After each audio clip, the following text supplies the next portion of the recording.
তিল ভিজিয়ে রেখেছিলাম।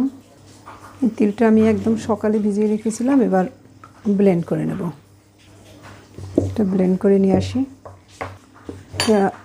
ব্লেন্ড করে নিচ্ছি, এবার সেঁকে নিচ্ছি।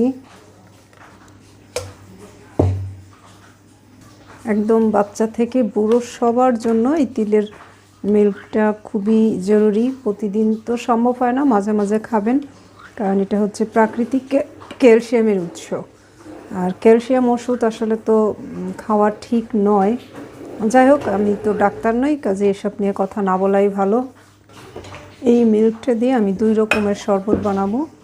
মধু দিছি তো একটু ব্লেন্ড আগে করে নেই। এটা হচ্ছে কাকাও পাউডার বা চকলেট, ডার্ক চকলেট। অনেক তেতো, কিন্তু চকলেট তো বাচ্চারা খুব পছন্দ করবে, আর মধু তো দিয়েই দিলাম। এবার এটা ব্লেন্ড করে নিচ্ছি।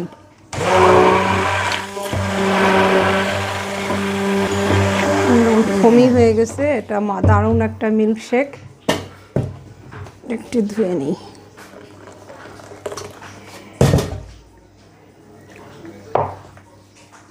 এবার ঢেলে নিচ্ছি। সুন্দর ফমি ফমি। আর আমি সবসময় বলি আসলে গরুর দুধ খাওয়া তেমন উচিত নয়। অনেকেই আমার সাথে একমত হবেন না আমি জানি, তাও আমি যেটা করি, আমি আমার তিতিরকে গরুর দুধ দিই না, বা আমিও খাই না। আমরা গরুর দুধটাকে টক দই বানিয়ে খাই, তাও অবশ্যই ভালো উৎস থেকে নেই। দেখেন, আজকে আমি আসলে একটা খারাপ খাবার খেয়েছিলাম, যার জন্য আমার কিন্তু আসলে কষ্ট হচ্ছে। খারাপ খাবার হচ্ছে, এক ম্যাডাম আজকে দুধ চা নিয়ে আসছে তার বাড়ি থেকে বানিয়ে।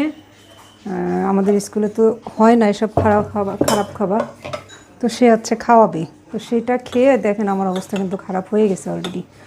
যাই হোক, এই হচ্ছে তিলের মিল্ক। নিজেরাও খাবেন, বাচ্চাদেরও খাবেন, ক্যালসিয়ামের প্রাকৃতিক উৎস।